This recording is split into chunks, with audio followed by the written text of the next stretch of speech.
મહારાષ્ટ્રમાં ઘરફોડ ચોરીને અંજામ આપી સુરત ભાગી આવેલા રીઢા ચોરોને સારોલી પોલીસે ઝડપી પાડી તેઓ પાસેથી ચોરીનો મુદ્દામાલ કબજે કર્યો હતો. સુરત પોલીસ કમિશનર અનુપમસિંહ ગેહલોત, અધિક પોલીસ કમિશનર બલરામ મીના, નાયબ પોલીસ કમિશનર કાનન દેસાઈ અને મદદનીશ પોલીસ કમિશનરની સૂચનાને લઈ પીઆઈ એસઆર વેકરિયાની ટીમ પીએસઆઈ યુબી મેંદપરાના માર્ગદર્શન હેઠળ પેટ્રોલિંગમાં હતી ત્યારે પીએસઆઈ મેંદપરાની ટીમને મળેલી બાતમીના આધારે મહારાષ્ટ્રના પાલઘર જિલ્લાના દહાનુ તાલુકાના કાસા પોલીસ સ્ટેશન વિસ્તારમાં 2 ઘરફોડ ચોરીને અંજામ આપી સુરત ભાગી આવેલા આરોપીઓ રાજેશ મદનલાલ માલવી, દિલખુશ ઉર્ફે દિલ્લુ પપ્પુ બાંછડા અને અંકિત મુકેશ ગોદાવનને ઝડપી પાડી તેઓ પાસેથી ઘરફોડ ચોરીમાં ગયેલ સોના ચાંદીના દાગીના તથા મોબાઈલ ફોન મળીને 12,52,000થી વધુની મત્તા કબજે કરી ત્રણેયનો કબજો મહારાષ્ટ્રની કાસા પોલીસને સોંપવાની તજવીજ હાથ ધરી હતી.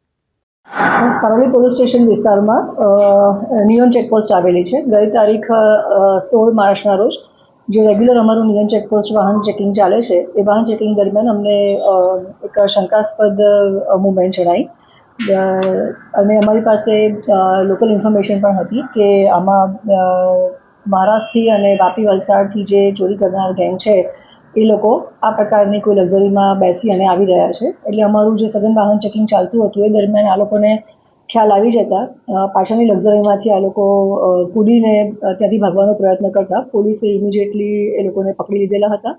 એમની પાસેથી જે મુદ્દામાલ રિકવર કર્યો છે એ આશરે 12.5 લાખ જેટલો છે, જેમાં સોના ચાંદીના દાગીના પણ છે. અને ઇન્ટ્રોગેશન દરમિયાન ખબર પડી છે કે મહારાષ્ટ્ર રાજ્યના જે પાલઘર જિલ્લો છે ત્યાંનું દહાણુ તાલુકાના કાસા પોલીસ સ્ટેશન વિસ્તારમાં 2 ફરિયાદ દાખલ થઈ છે ઘરફોડની. જેનો જે આ મુદ્દામાલ છે એ મુદ્દામાલના જે ફોટોગ્રાફ્સ છે અમે મહારાષ્ટ્ર પાલઘર ખાતે જે કાસા પોલીસ સ્ટેશન છે ત્યાંના અધિકારી સાથે શેર કરતાં ખબર પડી કે ત્યાંના જે ઘરફોડ કરી છે એ જ મુદ્દામાલ આ છે. એટલે અને કાસા પોલીસ સ્ટેશનના મહારાષ્ટ્રમાં ગુનો પણ દાખલ થયેલા છે 2 ઘરફોડના. એના આધારે આ ત્રણેય જે આરોપી છે જેનું નામ છે રાજેશ મદનલાલ માલવી, જેની ઉંમર છે 29 વર્ષ, જે મજૂરી કામ કરે છે, જે ગામ ચડોલી, તાલુકો નીમચ અને મધ્યપ્રદેશનો રહેવાસી છે. બીજો આરોપી છે દિલખુશ ઉર્ફે દિલ્લુ પપ્પુ બાંછડા કર્માવત, જેની ઉંમર 23 વર્ષ છે, જે મજૂરી કામ કરે છે અને જે પીપલિયા રૂડીરાવજી થાના મનાસા મધ્યપ્રદેશમાં રહે છે. ત્રીજો આરોપી છે જે અંકિત મુકેશભાઈ ગોદાવન, જેની ઉંમર 25 વર્ષ છે, જે મજૂરી કામ કરે છે અને જે ગામ સડોલી થાના નીમચ મધ્યપ્રદેશમાં રહે છે. આ ત્રણેયનો ગુનાહિત ઇતિહાસ અમે આઈસીજીએસ પોર્ટલમાં ચેક કરતા આ ત્રણેયનો ગુનાહિત ઇતિહાસ પણ અમને મળી આવેલ છે. જેમાં જે મેઇન રાજેશ અને જે બીજો આરોપી છે દિલખુશ, એ બંને જણા અગાઉના ઘરફોડમાં પણ પકડાયેલા છે. અને જે ત્રીજો આરોપી છે અંકિત, એ પણ ત્રણમાંથી જે અંકિત છે એ પણ આગળના પોક્સોના ગુનામાં પકડાયેલો છે.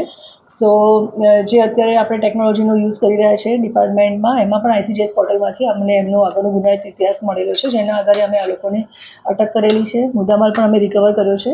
અને નિયોન ચેકપોસ્ટ જે સારોલી પોલીસ સ્ટેશનમાં લાગે છે ત્યાંના જે પીઆઈ છે સંદીપ વેકરિયા, ત્યાંના જે અમારો સર્વેલન્સનો સ્ટાફ છે એએસઆઈ ધનંજય, સર્વેલન્સ પીએસઆઈ મેદપરા છે, બીજા અમારો ત્યાં જે રેગ્યુલર નિયોન ચેકપોસ્ટ ઉપર ચાલે છે વાહન ચેકિંગ, એમાં જે એમની શિફ્ટ હતી એ વિપુલસિંહ અને વિલેશભાઈએ બહુ જ એલર્ટનેસ બતાવી અને વાહન ચેકિંગ દરમિયાન આ સરસ ડિટેક્શન અમારું થયેલું છે. જે સંદર્ભે અમે ત્યાં જે થાના છે કાસા થાના, ત્યાં પણ આ માહિતી શેર કરી છે અને આરોપીને પણ અમે હેન્ડઓવર કરીશું.